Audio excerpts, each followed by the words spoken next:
Has your elementary student or class of students become very successful and confident with adding fractions, but just the thought of adding in mixed numbers to that frightens them a little bit or frightens you a little bit? Well, it's not as bad as you think. Hey everyone, welcome back to my channel, MathBell. I am Michelle and I'm here to support you as you support your elementary math learner. Whether you are a classroom teacher, online teacher, parent, tutor, or anything else that goes with that list, I am here to help.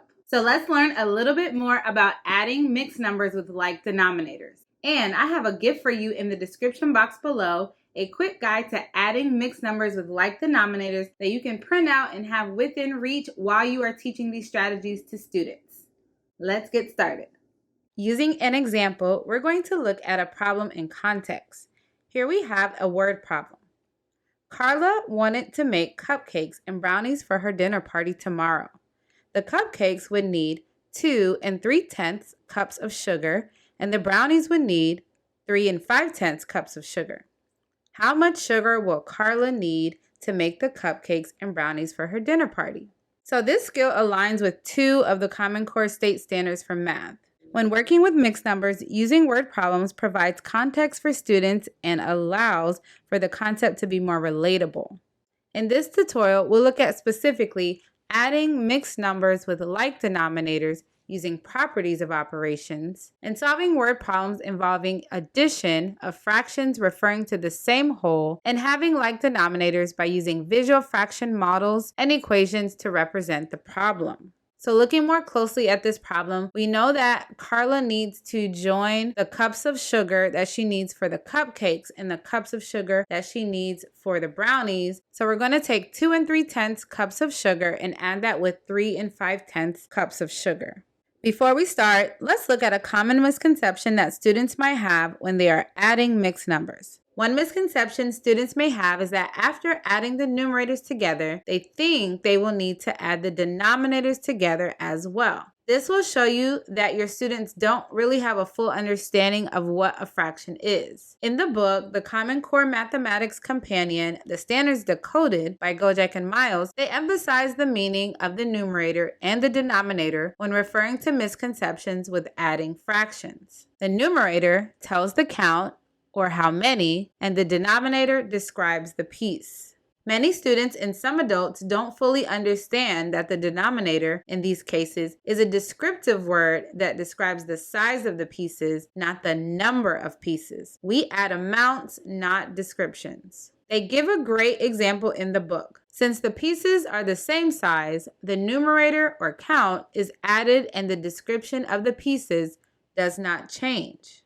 When I add 2 pieces that are thirds to 3 pieces that are thirds, I will get 5 pieces that are thirds. Thinking about it this way can cause you to focus on the denominator as a description and not just a number or digit. I highly suggest thinking about possible student misconceptions before teaching a specific lesson to students so you can plan for what they may possibly do. Let's keep learning by looking at a concrete model of our problem. For this example, I'm going to use Cuisinart rods to represent both mixed numbers. The orange rods will represent the wholes, and the white rods will represent the 10th size pieces. So we're going to show our first mixed number, 2 wholes, and 3 10th size pieces, or 3/10. The white rods are 10th size pieces in this scenario because it takes 10 of them to equal 1 whole. Next, we're going to join that together with or add on our second mixed number, 3 wholes and 5 10th size pieces, or 5/10. Starting with the whole numbers, when it comes to adding mixed numbers, you can first join all of the whole numbers together. 2 plus 3 equals 5.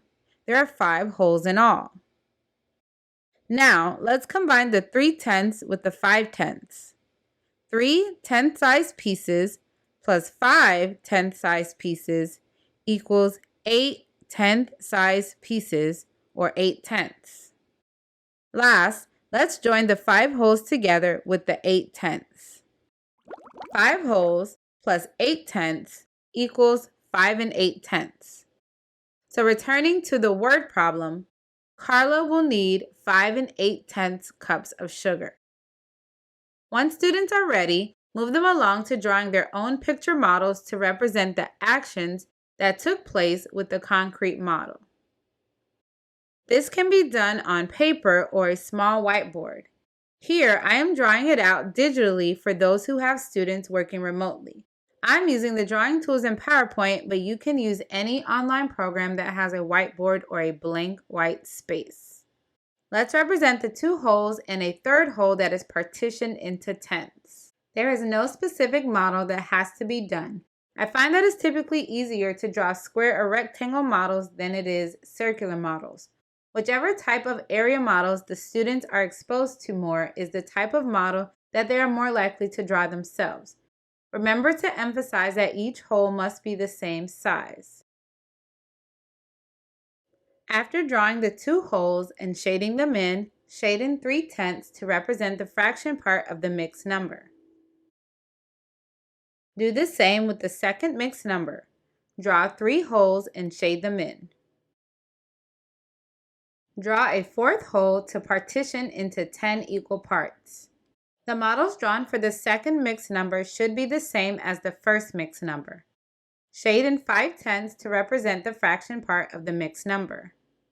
Circle the picture of the holes in both mixed numbers. When joined together, 2 holes and 3 holes equals 5 holes. Now we can add the fractions together.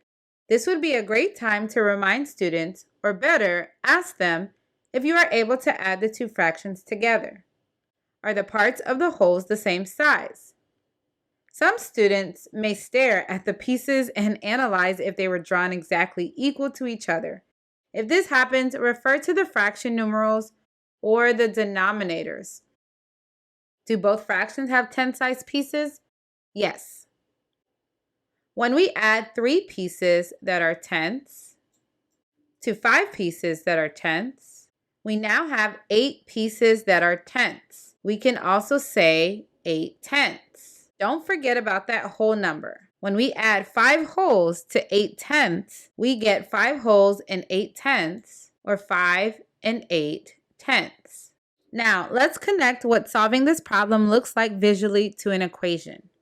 We can see from the end of the picture model that we circled the 2 holes and the 3 holes. With the equation, we can rewrite it with the 2 whole numbers next to each other and the 2 fractions next to each other. 2 plus 3 plus 3/10 plus 5/10. Then add the holes together to get a sum of 5. With the fractions, show students how the model of 3/10 and 5/10 is written in the equation. Also explain that we know the parts are the same size because the denominator for both fractions is tenths. Again, we can restate here that when we add 3 pieces that are tenths to 5 pieces that are tenths, we now have 8 pieces that are tenths. Combine the 5 holes with the 8/10, and the sum is 5 8/10. And the book that I mentioned earlier in the video, it's called the Common Core Mathematics Companion, The Standards Decoded. It is an amazing resource for breaking down and understanding what the Math Common Core state standards mean and how you can teach them. Even if your state doesn't use Common Core, most state standards for mathematics are closely aligned to the Common Core standards, so this resource can still be beneficial to you. And if you don't already have a set of some type of math manipulative that you can use to help you solve problems with fractions, do not hesitate to get your hands on some type of manipulative like the Cuisenaire rods that we use in the example today, some fraction tiles or fraction strips. The blank ones are the best in my opinion, or some fraction some fraction squares, which are my favorite because I like to make those square or rectangle models. I have many options in the description box below that you can choose from. And if you're a parent or a tutor, don't hesitate to get an individual set that you can use to work on with your students one-on-one. I hope you found this video helpful to you. Remember to pick up your quick visual guide to adding mixed numbers with like denominators in the description box below. Until next time, subscribe, keep learning, and watch more of these helpful videos.